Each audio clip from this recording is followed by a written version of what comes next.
सत्संग क्या होना चाहिए? सत्संग वो होनी चाहिए जिससे आपकी भक्ति बढ़े,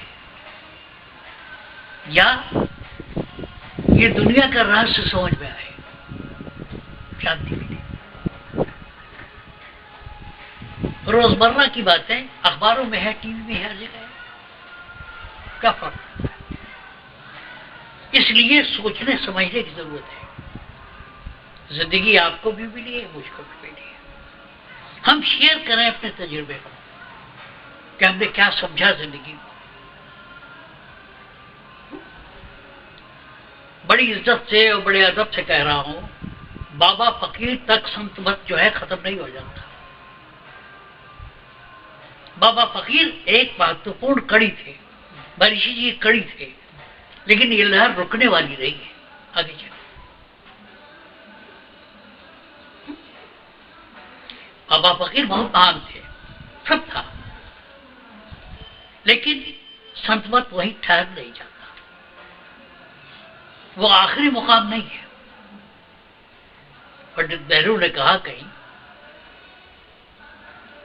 God read your ethics, but don't think that the last word of truth has been said years ago. आप धर्म ग्रंथों को पढ़ो, लेकिन ये मत सोचो कि आखिरी सच्चाई हजारों साल पहले कही जा चुकी है। ये वेद, पुराण, उपनिषद ये कड़ियां हैं। आदमी खोजता जा रहा है, सोचता जा रहा है। और दूसरी बात, एक नई दृष्टिकोण होनी चाहिए हर सत्संग में। एक नया तजुर्बा होना चाहिए। तो कब होता है? जब आप जिंदगी को सोचो, समझो, तो बात खुलती है। प्याज की छिलके की तरह एक एक करके उतारते जाओ, उतारते जाओ, उतारते जाओ, जिंदगी समझ में आती है। इसलिए सत्संग देने वाले को सोचना भी चाहिए। जिंदगी को समझो और उसको शेयर करो लोगों से। पुराने जमाने में जो वैज्ञानिक होते थे, उनके हाथ अगर कोई बात लग गई तो या तो अपने बेटे को बताते थे, या अपने करीब प्रिय शिष्य को बताते थे, नहीं तो लेकर खुद मर जाते थे। हिंदुस्तान में जो वैज्ञानिक हुए, जो बड़े बड़े विद्वान हुए, उन्होंने ये गुरु मंत्र अपने तक रखा। या बेटा मिला तो उसके कान में कह दिया, या कोई शिष्य मिला तो कर दिया। यूरोप में फर्क ये है कि अगर उनको कुछ भी मिला तो सारी दुनिया को बांटते हैं। इसलिए हिंदुओं का और हिंदुस्तान का बहुत सा ज्ञान नष्ट हो गया। वो क्या करेंगे? अगर मच्छर पर कोई रिसर्च हुआ है तो एक हफ्ते के अंदर आपके अखबार में आ जाएगा कि क्या साइंस है, क्या बात है, क्या नहीं। इसलिए अनुभव शेयर करने की चीज है। सत्संग में वो अनुभव दो, वो ज्ञान दो, वो दृष्टि दो कि आदमी अपनी समस्या को हल कर सके। अपनी एक दृष्टि होनी चाहिए। कहने का मतलब यह है कि आप अपने अनुभव को निचोड़ो तो सत्संग होता है। सत्संग दिल से होता है। ये औपचारिकता नहीं। अभी सत्संग शुरू होने के पहले मैं कह रहा था कि औरतों की किट्टी पार्टी हो गई है। 100-100 रुपया महीना कॉलोनी की लड़कियां औरतें देंगी और एक आदमी के वहां नाम निकलेगा, उसके वहां बैठ के खाना खाएंगे और पहला प्राइज एक को दे दिया। संतों कुछ और चीज है, कोई और चीज है। ये जिंदगी है आपके लिए सब कुछ नहीं। हजारों जिंदगी जी चुके हो, ये भी एक जिंदगी मेरी है, सुधार दो। कबीर साहब का एक भजन है कि तुम सब घट बहु तेरे देखे, काया चलत प्राण कहे रोई रे। काया चलत प्राण कहे रोई रे। कहते हैं कि हमने हजारों जन्म जिया है, इस जन्म को संभालना है। ये नहीं है कि आप पहली बार पैदा हुए हो, पहली बार मर रहे हो। हजारों जन्म ले चुके हो, हजारों बार मर चुके हो। होता क्या है, सत्संग की क्या जरूरत है? देखो, धोबी धोता है, रंगरेज क्या करता है? सतरंगी साड़ी करने के लिए पहले हरे रंग में डुबोएगा, फिर सफेद में डुबोएगा, फिर ये करेगा, फिर वो करेगा, सात रंग में। उसी तरह मैल धुलने की बात है। हर जन्म में आपने कोशिश की, निकल नहीं पाए। सत्संग से क्या फायदा है? क्या सोचते हो जो सत्संग नहीं करते वो तरेंगे नहीं? जब प्रलय होगी सब तर जाएंगे। लेकिन आप 84 लाख जोनी की चक्कर न लगा के 4-5 जन्म में निकल जाओगे। फर्क ये है। सत्संग का महत्व तो इतना ही है। क्या समझते हो जो लोग सत्संग नहीं करते वो तरेंगे नहीं? तरेंगे, वो भी तरेंगे, लेकिन युगों लग जाएगा और आप एक शॉर्टकट पा जाओगे। आप ये जो 84 लाख की चक्कर है वो न करके आप 2-4 जन्म में सुधर जाओगे। इसलिए सत्संग लंबा रास्ता है, वो छोटा हो जाएगा। आप इस रहस्य को समझें। सत्संग से 2 बात होनी चाहिए। या तो इस जिंदगी के मरने की रहस्य को समझो, या आपके अंदर भक्ति पैदा हो। दोनों में से एक होना चाहिए। या तो आप सिद्धांत एक्सप्लेन करो, या ऐसी कुछ कह दो भक्ति पैदा हो। ये हिंदू लोग मूर्तियां पूजते हैं। राम जो है अंत नहीं है, कृष्ण अंत नहीं है, बाबा फकीर अंत नहीं है। ये लहर चल रही है जब से आदमी पैदा हुआ, खोज चल रही है, रिसर्च चल रही है। आप इस रिसर्च में कुछ नया सोचो, कुछ नया दो। नहीं कुछ नया है, कोई जरूरत नहीं। अच्छा, एक बात बताता हूं, मन क्या है? बोलो, किसी की बात मालूम? मन, मन संभालो, मन करो। मन क्या चीज है? क्या भला है? बोलो, मन क्या है? कहाँ रहता है? कैसे बना हुआ मन? जो साहब आना चाहे बता सकते हैं। बात यहीं से शुरू कर दो। मन क्या चीज है? बोलो, कोई विचार हो। मन, मन रमाओ, मन ये करो, मन कंट्रोल करो। मन है क्या चीज है? ये भला है क्या? कहाँ रहती है? आंखों में रहती है, कान में रहती है, मन में रहती है, कहाँ रहती है? मन। जब से आदमी पैदा हुआ, मन संभालो, मन संभालो। मन क्या चीज है क्या? बताइए, किसी को मालूम हो तो बताओ। मन जो है दिल नहीं है। लोग कहते हैं मैंने ये काम हृदय से किया। हृदय मन नहीं है। वो तो खून साफ करने के लिए, गंदा खून आया हो उसको साफ किया, दूसरा खून भेजा, तो एक औजार है। हृदय और मन एक नहीं है। हृदय और मन एक नहीं है। हृदय तो वो इंस्ट्रूमेंट है, वो औजार है जिसमें खराब खून जाता है और ताजा खून निकल के आता है। हेलो,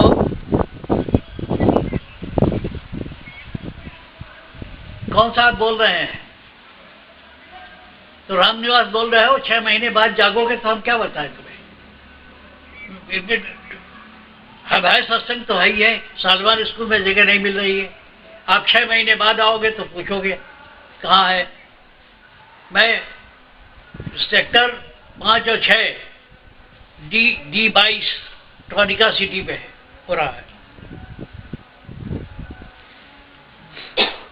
सत्संग के दिन हम 5 बजे उठ जाते हैं। यहाँ लोगों का हाल ये है कि अपने उससे आएंगे, माला ले चढ़ा देंगे। हमारा क्या जाता है यार, 2-4 साल भूख के मर जाएंगे। अपनी बना दो, इत्मीनान से खाना पीना हो के तब चलेंगे और पूछेंगे मुझसे कि कहाँ हो आप, तुम्हें तलाश होनी चाहिए, मुझे नहीं, मुझे क्या करना है, मेरा तो बन गई। तो मैं कह रहा था मन क्या है। मन जो है हृदय नहीं है। हृदय, मन जो है शब्द मनन से बना है, मनन, मनन से मन बना है।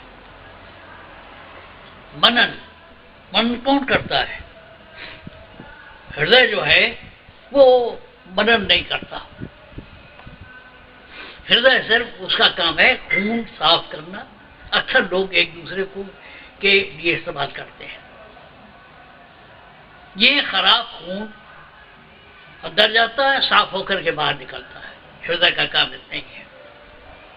हार्दिक शुभकामनाएं, हार्दिक सद्भावना, हृदय कुछ नहीं करता। मन जो है मस्तिष्क का ही एक हिस्सा है जो सोचने का काम करता है।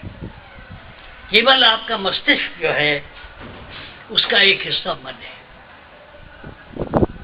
जिसमें तर्क कम है, भावनाएं अधिक है। इसलिए मन जो है हमारी समझ से, मैं सोचता रहा कि मन क्या है। मन वो है जो मनन करे, और वो कहाँ है? दिमाग में। दिमागी का एक हिस्सा जो है मन है, जो तार्किक नहीं है, जिसके अंदर भाव है, ये है, वो है। तो पहली बात तो ये बताया कि आपके सोचने समझने की जो शक्ति है उसी का एक हिस्सा मन है। दूसरी बात क्या है? भाई देखो, सच्ची बात करनी है।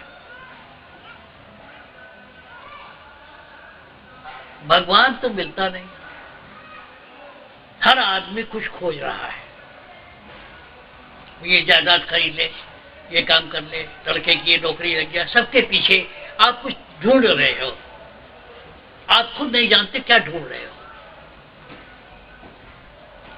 बल्कि लड़के कहा करते थे, जिन मुसलमानों की कमर झुक जाती थी, वो ऐसे ऐसे गर्दन हिलती थी, तो लड़के कहते थे ये अपनी कब्र की जगह तलाश कर रहे हैं। आप देखो, जितनी जिंदगी जी चुके हो उसमें कुछ कुछ खोज रहे हो। क्या खोज रहे हो पता नहीं।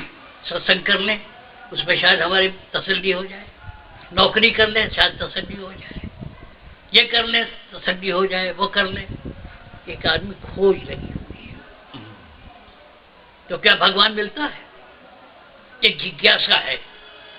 आप इसे समझ नहीं पाते हो, आप कुछ खोज रहे हो, जिसको शांति कह दो या कुछ भी कह दो, खोज रहे हो। बच्चे थे, अच्छा ये इम्तिहान पास कर लो, 10th पास कर लो, चैन आ जाएगा। अच्छा ये नौकरी मिल जाए तो ठीक है, शादी कर लो ठीक है, घर बनवा लूं, निश्चित हो जाऊंगा। ये निश्चित होने की तलाश करते जा रहे हो और खुद नहीं मालूम क्या खोज रहे हो। आपने जो कुछ अब तक जिंदगी में किया है खुद को खोज रहे हो, तो ये मालूम नहीं क्या खोज रहे हो। इसको कहते हैं जिज्ञासा। ये साधन उधन करने से बात यह है कि हम ये कहें तो लोग हमारे ही पीछे पड़ जाएंगे, क्योंकि बात सच्ची है, कहने नहीं। भगवान की तलाश में लोग आए, किसी ने मंदिर पूजा, किसी ने पत्थर पूजा, किसी ने कुछ किया, किसी ने तीर्थ किया, कोई कुछ संत मत में आ गए। तो क्या भगवान मिलता है आपको? मिला किसी सत्संगी को? पंडित फकीर चंद को भगवान मिला कि महर्षि जी को मिला? किसी को कुछ नहीं मिला। ये बात सच्ची है, कह देना चाहते।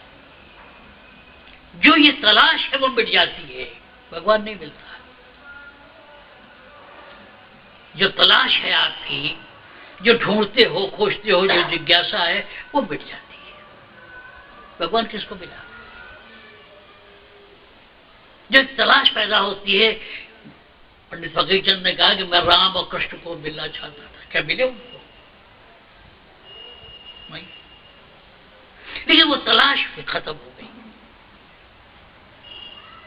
संत मत में सारे मतों से बेहतर संत मत है। लेकिन मैं ये पूछता हूं, शायद मैं जिज्ञासु हूं, क्या किसी को मिला भगवान? जो मिला वो माया थी। बाबा फकीर को भी राम के दर्शन हुए, उसने कहा गोबर खा ले।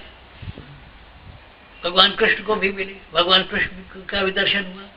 रेलवे क्वार्टर में से निकल के चांदनी रात पे टहल रहे हैं, काफी देर पीछे पीछे गए, उसने कहा ये गोबर पड़ा खा ले। उनका ही कौन सा भगवान है? तो वो माया थी। जिसने भी भगवान का दर्शन किया, हनुमान जी मिल गए, ये मिल गए, वो मिल गए, ये माया है, माया का रूप है।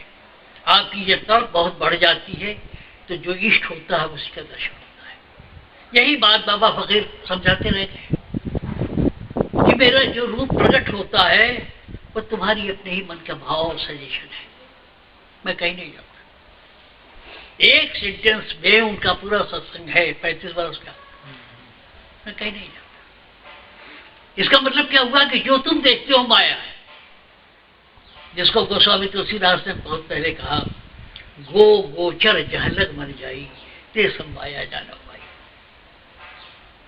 गो इंद्रियां, ये हाथ कहीं तक बढ़ा दूं, आंख बढ़ा दूं, वहां तक देख रहा हूं, ये इंद्रियां हैं। गो गोचर, गोचर बने पक्षियां, वो गोचर जहलग मन जाई ये सब माया जानो भाई। सखिया वो गर्भ से न्यारा जहाँ पूर्ण पुरुष हमारा। राधा स्वामी मत में कहा कि रंग रूप रेखा से तरे, क्या ये सब खत्म हो जाए, न रंग दिखाई पड़े, न रूप दिखाई पड़े, न रेखा दिखाई पड़े, मालिक का वो रूप है जब आप उसके अंदर लीन हो जाते हो। बाबा फकीर रामकृष्ण को खोजते रहे, क्या पाए? लेकिन जो खोज थी वो मिट गई। इसलिए मैं ये बात साफ कर रहा हूं और साहस के साथ कह रहा हूं कि मालिक नहीं मिलता, मालिक की खोज जो है वो खत्म हो जाती है, तलाश खत्म हो गई। इस भ्रम में मत रहो कि मालिक मिल जाएगा।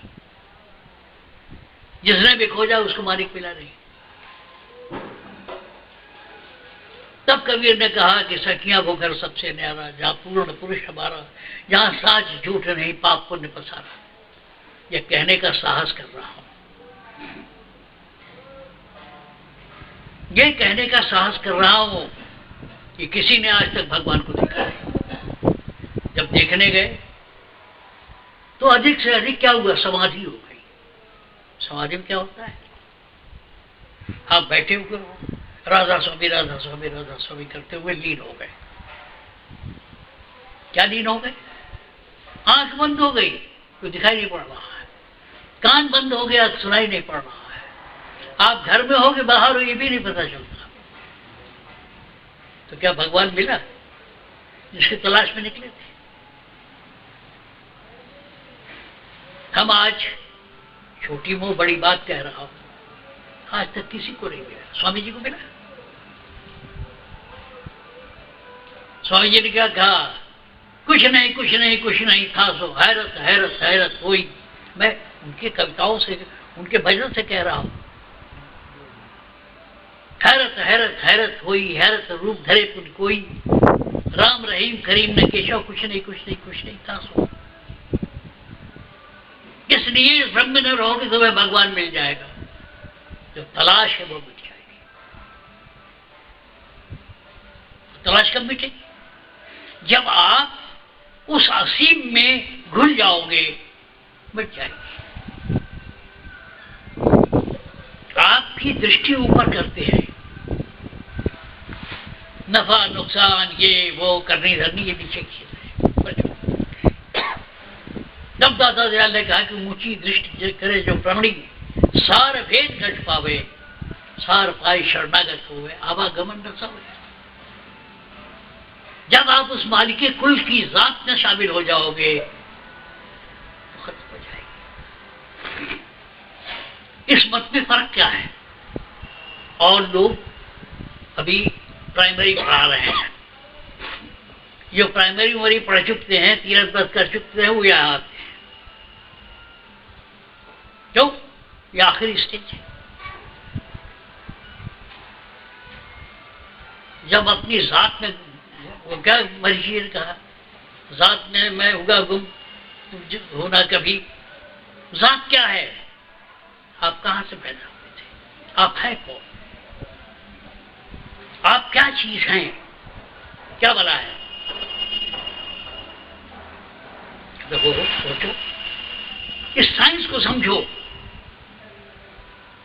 तो मैंने एक बात साफ की, भगवान तो किसी को मिला नहीं,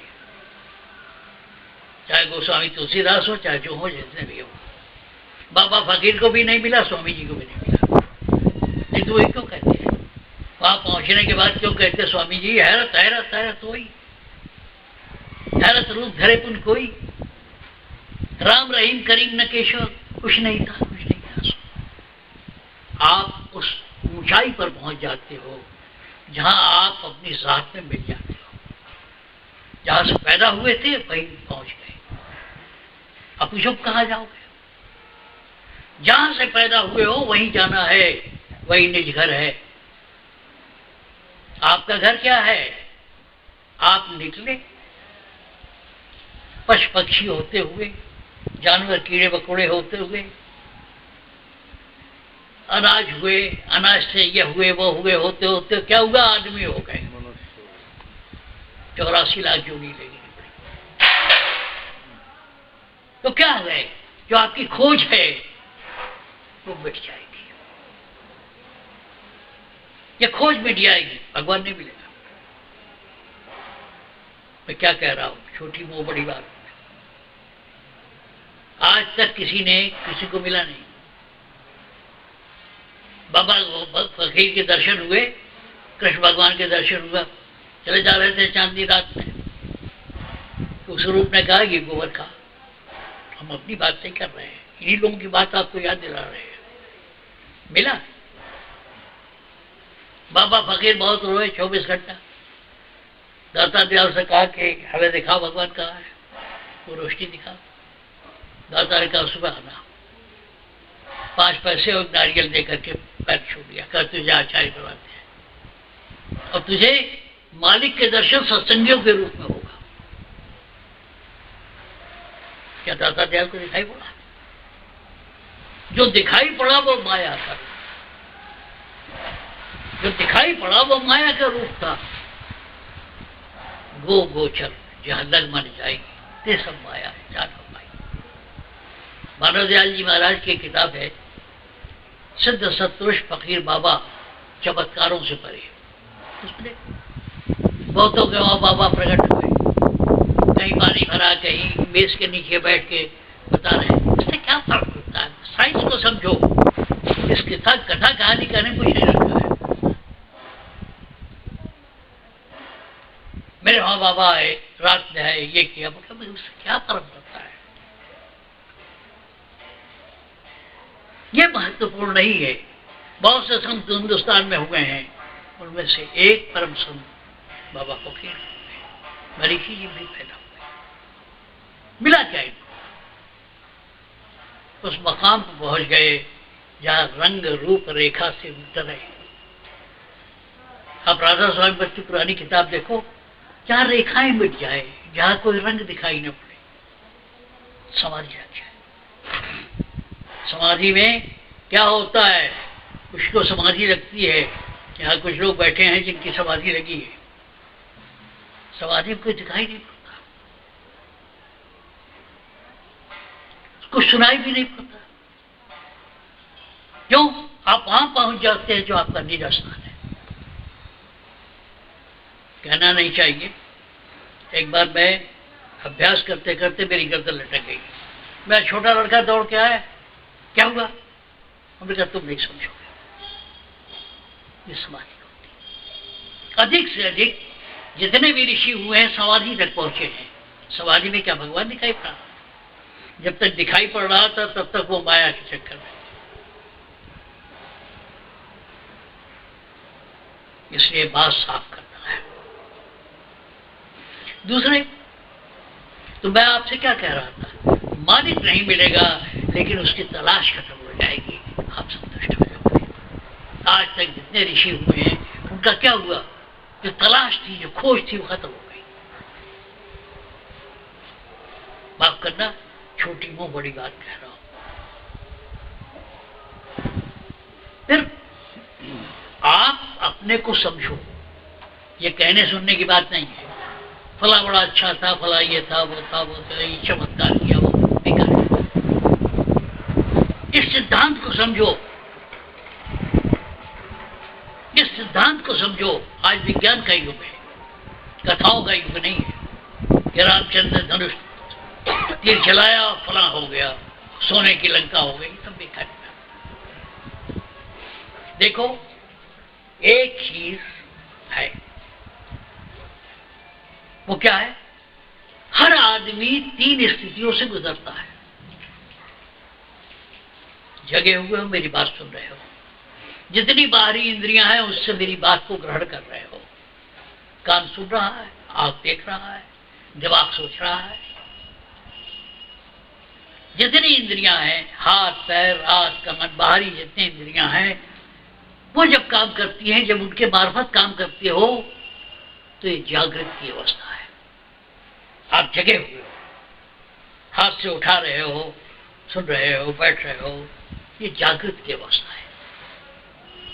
मैं किताबों की बात नहीं करता, आपके अनुभव की बात करता हूं। आप जब बाहरी इंद्रियों से काम लेने लगते हो तो उसे जागृत कहते हैं। दूसरी स्थिति आती है स्वप्न की। आप हंस जाओगे, शायद मेरी कोई बात पर आप विचार करते करते सो जाओगे। सब तब क्या होता है? इंद्रियां, अंदर की इंद्रियां काम करती हैं, बाहर की नहीं। हाथ उठता है ना, ये उठता है, ये बात दूसरी है कि सपने में कभी कभी हाथ पैर चला देते, लेकिन अंदर मन की जो इंद्रियां है, जितनी इंद्रियां अंदर हैं उतनी ही बाहर है। मिसाल के तौर पे आंख बंद कर लेते हो, सपना देखते हो, इसका मतलब अंदर कोई आंख है। बातचीत भी सुनते हो, कान है। आप अपने इष्ट मित्रों से बातचीत करते हो, जबान भी है। तो जितनी इंद्रियां बाहर हैं, बाहरी इंद्रियां जब सो जाती हैं, अंदर की इंद्रियां चालू हो जाती हैं, तो उसको स्वप्न की अवस्था कहते हैं। बैठे हुए हैं, तसव्वुरे जाना किए हुए। तसव्वुर कहते हैं कल्पना, और जाना प्रिय की, प्रियतम की। बैठे हुए हैं, तसव्वुरे जाना किए हुए। तो जब आप आंख बंद करके लेटे हुए हैं, नए नए लड़के हैं, इश्क हो गया है, तो वो क्या करते हैं? सोए हुए हैं, फिर भी बहुत सी बातें देख सुन रहे हैं, ये स्वप्न है। उसके बाद क्या है? सुषुप्ति है, जहां बाहर की इंद्रियां, अंदर की इंद्रियां भी काम करना बंद कर देती है, और फिर उसके ऊपर मालिक है। इसीलिए कहते हैं 4 पद की भक्ति है। बात वही है, old wine in new bottle. मैं जो हूं उन्हीं बातों को, ऋषियों की बातों को आज की जुबान में कहने की कोशिश कर रहा हूं। तो आप उन अनुभव की बात कीजिए, जागृत, स्वप्न, सुषुप्ति। और ये इससे ऊपर की बात करता है सतवत हृदय, 4था पद है। पूछो, बड़े बड़े महात्मा है, इस पंथ के बड़े बड़े महात्मा हैं, बड़े बड़े महर्षि हैं, तो महाराज 4था पद क्या है? पूछो 4था पद क्या है? पहला पद है शरीर, जो बाहरी इंद्रियों से काम करता है। आंख देखती है, जुबान बात करती है, हाथ पैर चलते हैं। दूसरी स्थिति क्या है? स्वप्न। आप जाओगे, शाम को सो जाओगे, कुछ सोचते सोचते सोचते सो जाओगे, बाहर की सारी इंद्रियां बेकार हो जाएंगी, अंदर का काम शुरू हो जाएगा। अंदर आंख देखती रहेगी तमाशे, जबान से बातचीत भी करते रहोगे अपने इष्ट मित्रों से, आना जाना भी है, आप सैर भी कर रहे हो, हाथ पैर सब चल रहे हैं, स्वप्न है। और आखिर इसकी सुषुप्ति है।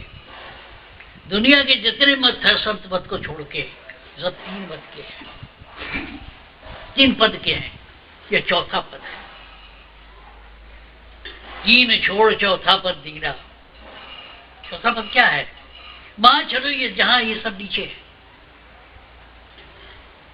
राम कृष्ण सबकी पूजा करने में और मत जो है वो 3 ही पद तक आते हैं। यह चौथा पद है आपका,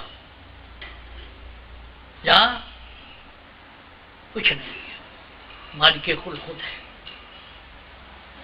अभी आप पूछो राधा स्वयं के बड़े बड़े आचार्य हैं, पूछे चौथा पद क्या है? क्योंकि ये लोग सिर्फ किताब पढ़ते हैं, सोचते नहीं है।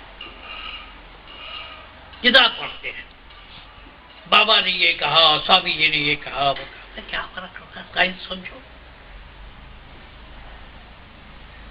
साइंस क्या है? उन लोगों ने कह दिया, आप उसको समझो तो। और कब होगा? जब आप खुद गौर करोगे जिंदगी में। अब जरा इसको दूसरी तरफ से समझो। हम समझते हैं कि हमारी इंद्रियां स्वाद लेती हैं। अभी प्रसाद होगा, खाना होगा, ये होगा, तो सामान खाएगी, ये खाएगा, वो खाएगा। खा पी के लेट जाओ, क्या हो गया?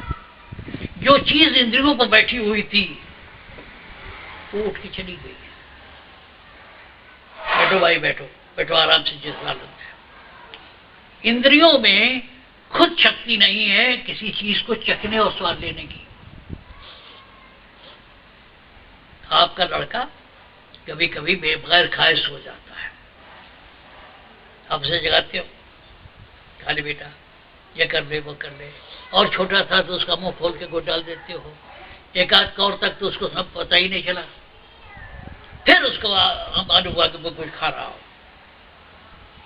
तो इंद्रियों में स्वाद लेने की क्षमता नहीं है। जब आप सो जाते हो तो आपके हाथ को उठाओ, गिर जाएगा, पैर को खुजाओ, नहीं ध्यान होता है। क्या होता है? कोई तत्व है जो आपकी इंद्रियों पर बैठा हुआ है और स्वाद ले रहा है।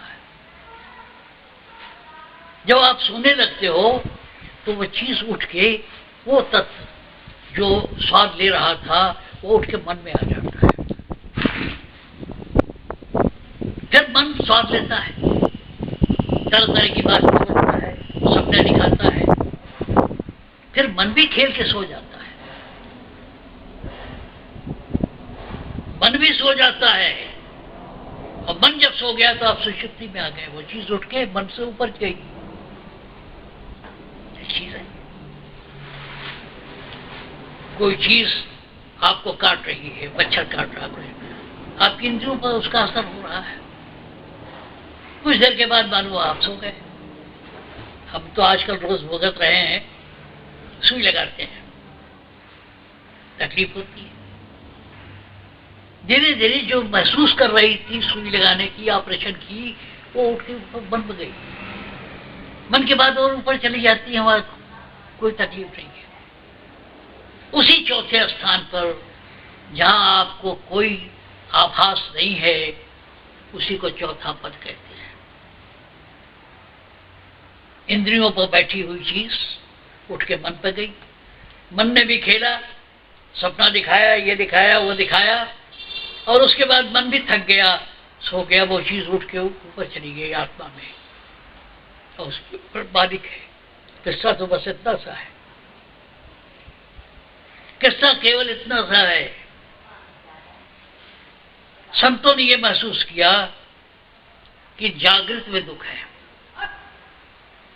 मार्च का महीना आ रहा है, इनकम टैक्स देना है, सेल्स टैक्स देना है, फलाना देना है, डबका देना है, चिंता यहाँ नीचे। फिर आप सो गए, मन में भी दुख है, फला दिन मुकदमा है, तारीख पे जाना है, सपने में भी डर लग रहा है, वो लग रहा है। इससे ऊपर क्यों? इसीलिए संतों ने चौथे पद की बात की। यार होगे तो दुख सुख नहीं रहेगा। तब कबीर साहब ने कहा कि सखिया वो घर सबसे न्यारा, जहां पूर्ण पुरुष हमारा, जहां साच झूठ नहीं, पाप पुण्य पसारा। हम क्या कराते हैं आपको? अभ्यास कराते हैं। अभ्यास धीरे धीरे करके आप मन में आ जाते हो, मन से उठ के आत्मा में आ जाते हो, फिर वहां पहुंच जाते हो जहां कोई दुख सुख नहीं। बाबा फकीर ने कहीं लिखा है कि कहीं ऑपरेशन कर रहा था, पहले एनेस्थीसिया देने की जरूरत नहीं है, अभ्यास में बैठे हो, नीचे ऑपरेशन हो रहा है। इसी को साक्षी भाव कहते हैं। संत मत कोई और चीज है। हम क्या कर रहे हैं? हम अचड़े कचड़े की बात कर रहे हैं। वो देना चाहता हूं तुम्हें, तुम जब 2 पैसे दो न दो, कुछ चढ़ाओ न चढ़ाओ, आओ ना आओ। हम प्रचार नहीं करते। सालवान साहब ने मुझसे कहा प्रचार करो, क्या करें? मेरा क्या है? मालिक का ऋण ये है कि जो मुझको कुछ समझे उनसे अपनी बात कहनी है, अपने तजुर्बे कहने। तो तुम्हें कहां ले जाना चाहते हैं? जहां सुषुप्ति में, उससे भी आगे, जहां दुख सुख ना। ऋषियों ने नीचे की बात नहीं की। हलवा हलवा खाओ, स्वाद आएगा, आप चले जाओ। यहाँ तो रोटी भी सूखी मिलती है। मंदिरों में चले जाओ, किशमिश काजू डाल के स्वाद दिलाते हैं आप। ये नीचे का है, इससे ऊपर है मनोरंजन है। कृष्ण भगवान के सारे मंदिरों में नाच गाना हो रहा है, मनोरंजन हो रहा है। इसके आगे संत तो वहां रहते हैं जहां ये सब कुछ नहीं है। हम तो उस देश की बात करते हैं जहां आप अपने जात पे गुम हो जाते हो, अपने में खो जाते हो। तो समझ में आई बात? वहां चलो। यहाँ कबीर ने कहा कि सखियां वो घर सबसे न्यारा, या पूर्ण पुष्ट। इसका आसान तरीका क्या है? सारी सृष्टि को आप देख नहीं सकते। आप मेरी तरफ देख रहे हैं, आपके पीछे क्या हो रहा है आपको नहीं मालूम। इसलिए आप सृष्टि के एक हिस्से को देख सकते हैं। इतनी प्रकृति है, इतने देश है, इतने देशांतर है, इतने जानवर है, आप किस पर ध्यान एकाग्र करें? इसीलिए गुरु की जरूरत है, जिससे श्रद्धा हो और जिस पर आप अपना ध्यान एकाग्र करें। गुरु से क्या फायदा है? 2 बात है। एक तो ध्यान एकाग्र करने की चीज है, दूसरा क्या है? उसके तजुर्बे से फायदा उठाने की जरूरत है। महाराज ये और आप क्या करें, राय बात की जा सकती। फिर उसका रेडिएशन, उसकी संगत में फायदा होता है कि कुछ न करो, बैठे रहो, सिर्फ इतने ही बहुत कुछ मिल जाता है। सारी दुकान पर सामान मिलता है, अकेले जाओ, यहाँ से दुकान पे कुछ दोगे वो देगा। हर दुकान पर आप पैसा दोगे वो सामान दे देगा, आप सामान दे दोगे वो पैसा दे देगा। जैसे बच्चे पुरानी किताब बेचते हैं, हर जगह लेन देन है। लेकिन एक दुकान ऐसी है जहां बगैर लिए दिए भी सुख है। कौन सी दुकान है? कौन सी दुकान ऐसी है जहां बगैर लिए दिए भी सुख है? बोलो भाई। गंदी की दुकान है जहां गंध बिकती है। दिल्ली में 2 दुकानें दिखाई नहीं पड़ती है हमारे शहर में, तंबाकू वंबाकू जर्दा उर्दा बेचने का। हरबंस राघव की दुकान थी, वहां सिर्फ खड़े हो जाइए, उस दुकान से खुशबू उड़ती है, आप चाहे कुछ खरीदो या ना खरीदो। आप इतर वाले के बाद पहुंच जाइए, दुकान पर खड़े हो जाइए, आप 2 पैसे का सामान न खरीदिए, लेकिन मुफ्त में आपको खुशबू मिलेगी। सुबास, गंदी सुबास है, गंदी सुबास। हाँ, बात सुबास। कुछ भी न खरीदो। आप और दुकानों पर जाओगे तो वो बात नहीं है। गुरु की दुकान पे यही होता है, कुछ भी न देने ले, एक बात होती है, एक रेडिएशन। सत्संग, सत्य के साथ बैठ के संग करना। गंदी की दुकान है ये, कुछ न करो, बैठे रहो। रमन महर्षि कुछ बोलते नहीं थे, बस उनके पास बैठे रहो। जो भक्त चाहते थे सब बैठे रहते। रेडिएशन निकलती है। अभी इसके पहले मैं नॉनसेंस बात कर रहा था, जब आपसे सत्संग हुआ कुछ और बात तो हो रही है। अभी इसके बाद फिर भाई अंट शुरू हो जाएगा। ये क्या है? जैसे चकमक पत्थर, अकेले जो है कोई चीज नहीं है। जब दो पत्थर रगड़ते हैं तो आग पैदा होती है। एक पत्थर यहां पड़ा, एक पत्थर वहां पड़ा, कोई बात नहीं, दोनों को रगड़ो तो आग पैदा होगी। आपके संपर्क में मेरे अंदर जो बात है दबी पड़ी है बाहर आती है। हमारे संपर्क से हो सकता है आप में कुछ उभरता हो, इसको रेडिएशन कहते हैं। शांति मिलती है। रमन महर्षि किसी को सत्संग नहीं देते थे, चुप बैठे मौन। जो लोग जाते थे उनको अपार शांति मिलती थी। हम लोग तो वाचाल हैं, दुनिया भर की बकवास करते हैं। इस साइंस को समझो। हम किसकी पूजा कर रहे हैं? बाबा फकीर कि स्वामी जी महाराज की? अरे बाबा फकीर ठीक है भाई, ठीक है, लेकिन ही इज नॉट एवरीथिंग। निज रूप उनका एक कंट्रीब्यूशन है संत वर्ग पे। हम उनकी इज्जत करते हैं, हमारे लिए इष्ट वही हैं। लेकिन मैं एक बात साफ कर दूं, वही सब कुछ नहीं है।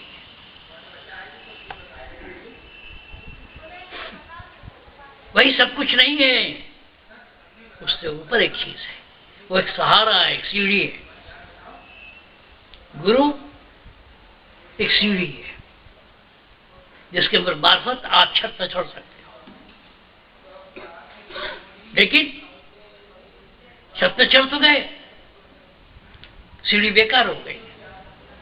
कुछ हद तक बाहर के गुरु की जरूरत होती है, जो अंदर की आग को जला दे। इस लकड़ी में आग है, इस प्लास्टिक में आग है, लेकिन कोई जलाने वाला चाहिए। अपने से नहीं आग भड़केगी।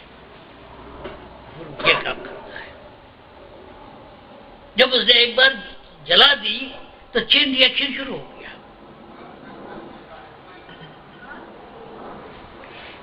फिर कोई पचड़ा करने की जरूरत नहीं है।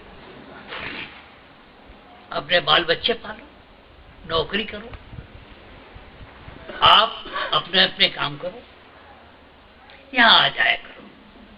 अगर मन लगे तो अपने आप तुम्हें वो सब मिल जाएगा जो शास्त्रों में लिखा है। अभी चलते चलो, काम भोगोगे। धर्म अर्थ काम सब मिल जाएगा।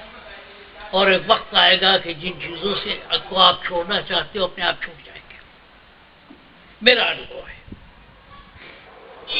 कि जिन चीजों को हम विकार समझते हैं, जिन्हें हम छोड़ना चाहते हैं, आप गुरु का सहारा ले तो धीरे धीरे सब छूट जाएगा। सहज में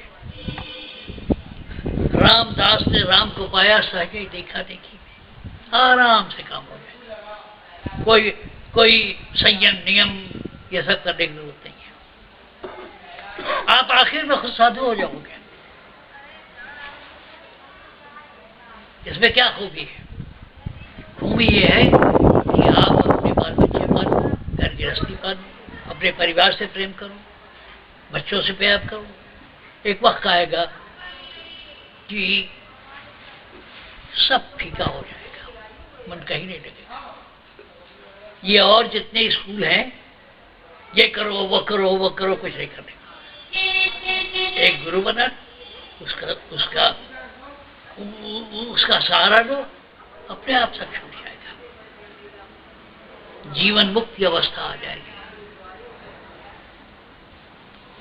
शुरुआत भगवान कृष्ण ने अर्जुन को यही किया, लौट लड़ाई कर। हम ये नहीं कहते बीवी बच्चे छोड़, मालिक ने, आप अकेले पैदा हुए, आप हर आदमी यहाँ जो पैदा होगा वो अकेला पैदा होगा।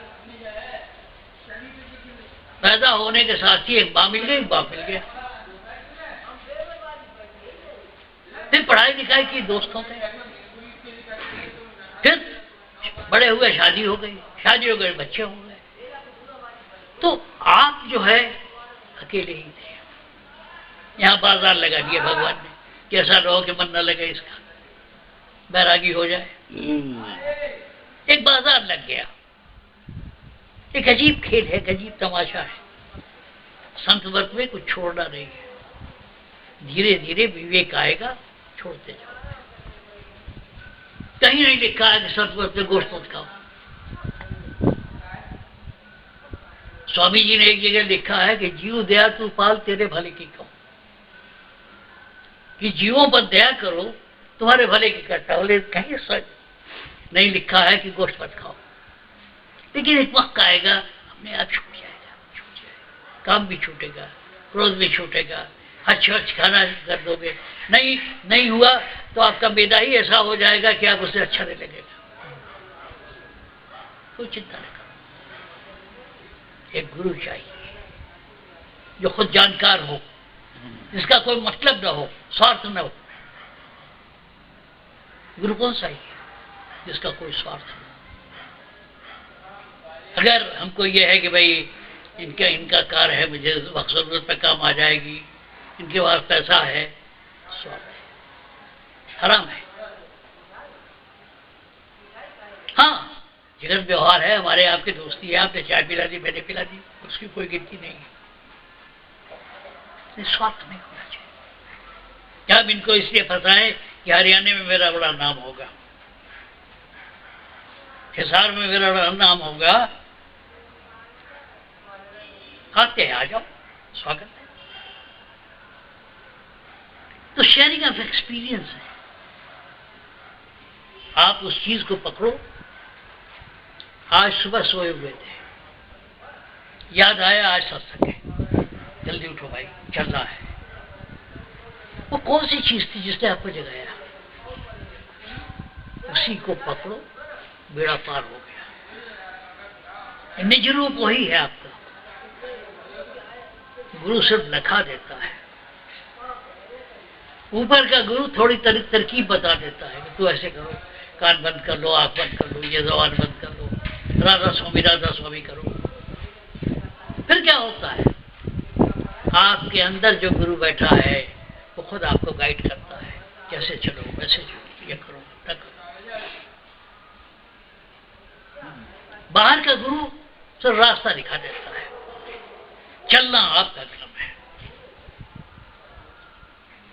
बड़ा मुश्किल नहीं है। हमारी बन गई, आप चाहो तो आपकी भी बन जाएगी। कहा गोरखपुर पैदा हुआ, कहा दिल्ली पर राज किया 27.5 साल, और लोग सोचते हैं कि मैंने किया। हमारे जैसे लोग सोचते हैं नहीं कुछ किया, न कर सका, न करने जोग शरीर, जो कुछ किया सो हरि किया। भाई कबीर कबीर, इस बात को समझो। इस दर्श पर से क्या होगा? चित्त की चंचलता खत्म हो जाएगी, आप ऊपर चढ़ाई करोगे, आप अपने आप में गुम हो जाओगे। कौन सी चीज है? कहते हैं भगवान अविनाशी है, आप भी अविनाशी। इतना बड़ा बच्चा पैदा होता है, हाथ पैर सब बड़े, बाल काले हुए, सफेद हुए, सब हुए, लेकिन वो चीज आपके अंदर से हटी नहीं, जिसकी वजह से आपका एक नाम पड़ गया। वो तत्व जो है आपका असली निज रूप है, जो नहीं बदला, सब कुछ बदल गया। बचपन से जब माँ के पेट से निकले थे, एक नाम रखा गया, प्रताप सिंह। बचपन की फोटो मिलाओ, प्रताप सिंह से मिलती, रंग रूप सब बदल गया। और मालिक न करे, जाने के बाद भी एक नाम ही रहेगा कि फला आदमी की 13वीं फला दिन है, बैठो। वो मरता नहीं है। अगर 7 पुस्तक आपके नाम याद रहे, जैसे तीर्थों में जाते हैं पिंडा पारने, हरिद्वार में, गंगा में, हरिद्वार में या संगम पर इलाहाबाद में 7 पुस्तक नाम बताते हैं। बहुत से पंडे हैं जो आपके 15-16 पुस्तक बता देंगे बही खोल के। तो उसका मतलब कि मरा नहीं कोई। आदम हव्वा ने आंख कान नाक कैसे ही था, उन्हीं के रूप हो, मनु शत्रुपा के रूप हो। कुछ मतलब आते रहो, जिंदगी पर गौर करते रहो। वो तत्व जो है सुषुप्ति से जागृत में आ गया, घर जाओगे जागृत से स्वप्न होते हुए सुषुप्ति में पहुंच जाएगा। वो है क्या भला? पारे की तरह है।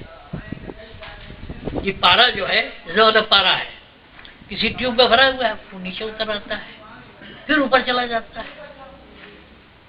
वही पारा आपका निज रूप है।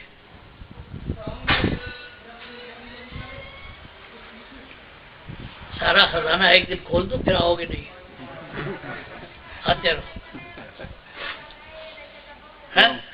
त्वं द्रव्यं नारद स्वामी दयाल तुभ्यमेव समर्पयामि। भाई जिंदगी मिली है तो सोचो, समझो, गौर करो। कितना गौर करे, गौर वाली बात भी थक जाती है क्या? कोई अकेले सूक्ष्म नहीं है आनंद लेने के लिए। खैर बहुत वक्त हो गया, कितना बजा?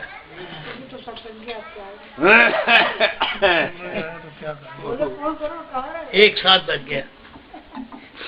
हाँ देखो, हमें चिंता होती है अगर मेरी बीवी मुझको डांटे नहीं तो मैं 3:30 बजे उठ जाऊं। अभी क्या है, अभी 9 बजे जाना है। जिसको जिज्ञासा नहीं है वो भटकते हैं। जब एक बार आप पहुंच गए फिर क्या, अरे पता नोट कर लो, किस रास्ते आना है, किस रास्ते जाना है। लेकिन सवाल ये है कि जिनको शौक होता है वो जंगल में पहुंच जाते हैं, और जिनको ऐसे ही है भाई चलो किट्टी पार्टी में चलना है, इधर उधर भटकते हैं। अच्छा भाई, राधा। अच्छा ये बताओ, वो सोनीपत का क्या होगा? सोनीपत वाले जाने मिल गए जी।